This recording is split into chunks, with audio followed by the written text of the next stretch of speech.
الحمدللہ وحدہ والصلاة والسلام علی من لا نبی بعدہ اما بعد فاعوذ باللہ من الشیطان الرجیم بسم اللہ الرحمن الرحیم یا ایہا الذین آمنوا کتب علیکم الصیام کما کتب علی الذین من قبلکم لعلکم تتقون۔ عن ابی ہریرہ رضی اللہ تعالی عنہ قال قال رسول اللہ صلی اللہ علیہ وسلم اعطیت امتی خمس خصال فی رمضان لم تعطها امت قبلہم، خلوف فم الصائم اطیب عند اللہ من ریح المسک وتستغفر لهم الملائکۃ حتی یفطروا ویزین اللہ عز وجل کل یوم جنتہ ثم یقول یوشک عبادی الصالحون ان یلقوا عنہم المؤونۃ والاذی ویصیروا الیک ویصدف فیہ مردۃ الشیاطین فلا یخلصوا الی ما کانوا یخلصون الیہ فی غیرہ ویغفر لهم فی آخر لیلۃ۔ قیل یا رسول اللہ اہی لیلۃ القدر؟ قال لا ولیکن العامل انما یوفی اجرہ اذا قضى عملہ۔ اللہم صلی علی محمد وعلی آل محمد کما صلیت علی ابراہیم وعلی آل ابراہیم انک حمید مجید۔ اللہم بارک علی محمد وعلی آل محمد کما بارکت علی ابراہیم وعلی آل ابراہیم انک حمید مجید۔ اللہ رب العزت کا ہمارے اوپر بہت بڑا احسان ہے کہ اللہ رب العزت نے ہمیں اپنی زندگی میں ایک بار پھر وہ مقدس، مبارک اور عظمتوں والا مہینہ رمضان المبارک عطا فرمایا ہے کہ جس میں اللہ رب العزت اپنی رحمت سے، اپنے فضل سے، اپنے کرم سے ایمان والوں کو اور قرآن والوں کو، اللہ رب العزت نبی آخر الزمان والوں کو اس مہینے میں اس قدر نوازتے ہیں کہ ان کی مغفرت فرما دیتے ہیں، گناہ بخش دیتے ہیں اور ایسے انعامات عطا فرماتے ہیں جو سابقہ امتوں میں سے کسی امت کو عطا نہیں کیے۔ مسند احمد میں حضرت ابو ہریرہ رضی اللہ تعالی عنہ سے مروی ایک حدیث پاک میں اللہ کے رسول صلی اللہ علیہ وسلم نے 5 خصوصیات جو اس امت کے روزہ داروں کو عطا کی گئی ہیں اور سابقہ امتوں میں سے کسی امت کو عطا نہیں کی گئیں، ان کا تذکرہ فرمایا ہے۔ چنانچہ حضرت ابو ہریرہ رضی اللہ تعالی عنہ ارشاد فرماتے ہیں کہ اللہ کے رسول صلی اللہ علیہ وسلم نے ارشاد فرمایا اعطیت امتی خمس خصال فی رمضان لم تعطها امت قبلہم۔ اللہ رب العزت نے میری امت کو 5 ایسی خصوصیات عطا فرمائی ہیں رمضان میں جو سابقہ کسی امت کو عطا نہیں فرمائی، اور بحیثیت امتی ہمارا عقیدہ اور نظریہ ہے کہ اس میں ہمارا کوئی کمال نہیں، بلکہ ہم جس رسول اور نبی کی امت ہیں اس نبی اور رسول کے صدقے اللہ رب العزت نے امت کو یہ اعزاز عطا فرمایا ہے۔ سب سے پہلی چیز اللہ کے رسول صلی اللہ علیہ وسلم نے ارشاد فرمائی خلوف فم الصائم اطیب عند اللہ من ریح المسک۔ روزہ رکھنے کی وجہ سے روزے دار کے منہ سے آنے والی بو اللہ رب العزت کو مشک سے زیادہ محبوب ہے۔ مشک خوشبو کو کہتے ہیں، عمدہ قسم کی خوشبو کو کہتے ہیں۔ یہاں یہ بات بھی ذہن میں رکھ لیں کہ یہ جو خوشبو کی بات کی جا رہی ہے کہ اللہ رب العزت کو مشک سے زیادہ روزہ دار کے منہ کی بو محبوب ہے، یہ وہ ہے کہ جو روزہ رکھنے کی وجہ سے، معدہ کے خالی ہونے کی وجہ سے منہ سے آتی ہے۔ چونکہ اللہ کو راضی کرنے کے لیے روزہ رکھا گیا، اللہ کو خوش کرنے کے لیے، اللہ کی رضا کے لیے، اللہ کے حکم کو مان کر روزہ رکھا گیا، خالی پیٹ رہنا پڑا اور معدے سے کچھ بو آئی، اللہ فرماتے ہیں مجھے راضی رکھنے کے لیے ایسا کیا گیا، تو ظاہر سی بات ہے اللہ کی رضا کے لیے جو کام کیا جاتا ہے اس کی اللہ کے ہاں بہت زیادہ وقعت اور اہمیت ہے۔ یہاں یہ بات بھی ذہن میں رکھیں، ہمارے کچھ مسلمان دوست بھائی اور کچھ بہنیں ایسی ہیں جنہوں نے کبھی کسی زمانے میں یہی حدیث پاک سنی ہوئی ہے، لیکن اس کا مطلب اچھی طرح نہیں سمجھا۔ وہ یہ سمجھتی ہیں کہ روزے کی حالت میں بندے کے منہ سے بو کا آنا ضروری ہے، پھر وہ مسواک نہیں کرتے، دانت صاف نہیں کرتے، منہ صاف نہیں کرتے۔ اس حدیث پاک میں جس بو کا تذکرہ ہے وہ دانتوں اور مسوڑوں سے آنے والی بدبو نہیں، بلکہ معدہ کے خالی ہونے کی وجہ سے جو ایک بو آتی ہے وہ مراد ہے۔ اور دوسری بات، روزے کی حالت میں مسواک لوگ نہیں کرتے، بھئی مسواک کریں گے تو منہ کی بو زائل ہو جائے گی، حالانکہ یہ بو اللہ کو محبوب ہے، یہ غلط بات ہے۔ روزے کی حالت میں مسواک کرنا چاہیے۔ حضرت عامر بن ربیعہ عدوی رضی اللہ تعالیٰ عنہ سے روایت مروی ہے، اللہ کے رسول صلی اللہ علیہ وسلم روزے کی حالت میں اس قدر مسواک فرماتے تھے کہ جن کو میں شمار بھی نہیں کر سکتا۔ روزے کی حالت میں مسواک کرنا چاہیے، مرد کو بھی کرنا چاہیے، عورت کو بھی کرنا چاہیے، روزے کی حالت میں کرنا چاہیے، سحری کھا کر کر لینا چاہیے، نمازوں کے اوقات میں کر لینا چاہیے۔ ہاں، یہ بات اپنی جگہ پر ہے کہ اگر مسواک کرنے سے دانتوں سے خون نکلتا ہے، مسوڑوں سے خون نکلتا ہے اور اندیشہ یہ ہے کہ یہ والا خون حلق سے نیچے اتر جائے گا، ایسی صورت میں مسواک کو تو نہ چھوڑا جائے، البتہ مسواک کرنے کا جو طریقہ ہے اس میں ذرا رعایت رکھ لی جائے۔ کم از کم مسواک کو لے کر دانتوں پر ہلکا سا مل دینا چاہیے، جس سے یہ معلوم ہو کہ مسواک والی سنت پوری ہو گئی ہے۔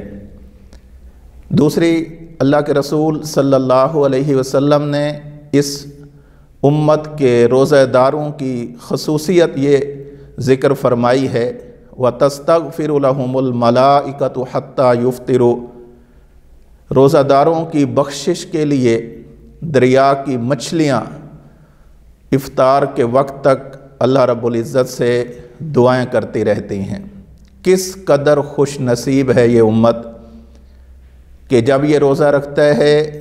روزہ رکھنے کی وجہ سے اللہ اس کی دعا کو بھی قبول فرماتے ہیں اور اس کی محبوبیت کو بر و بحر میں پھیلا دیتے ہیں، یہاں تک کہ روزہ دار کی بخشش، مغفرت، گناہوں سے معافی، اس کے لیے دریا کی مچھلیاں وہ اللہ رب العزت سے بخشش کی دعا کرتی ہیں، یعنی جو آبی مخلوق ہے وہ دعا کرتی ہے۔ اللہ ان کی دعا کو قبول فرما کر روزہ دار کی بخشش فرما دیتے ہیں۔ یہ میں نے شروع میں بات عرض کی، یہ ہمیں جو کچھ بھی مل رہا ہے، جو اعزاز مل رہا ہے، اس میں میرا اور آپ کا کوئی کمال نہیں ہے، یہ در حقیقت صدقہ ہے آقا نامدار جناب محمد الرسول اللہ صلی اللہ تعالیٰ علیہ وسلم کا، ان کی امت میں ہونے کی وجہ سے اللہ رب العزت ہمیں یہ اعزاز عطا فرما رہے ہیں۔ تیسری چیز، اللہ کے رسول صلی اللہ علیہ وسلم ارشاد فرماتے ہیں، وَيُزَيِّنُ اللَّهُ عَزَّ وَجَلَّ كُلَّ يَوْمٍ جَنَّتَهُ۔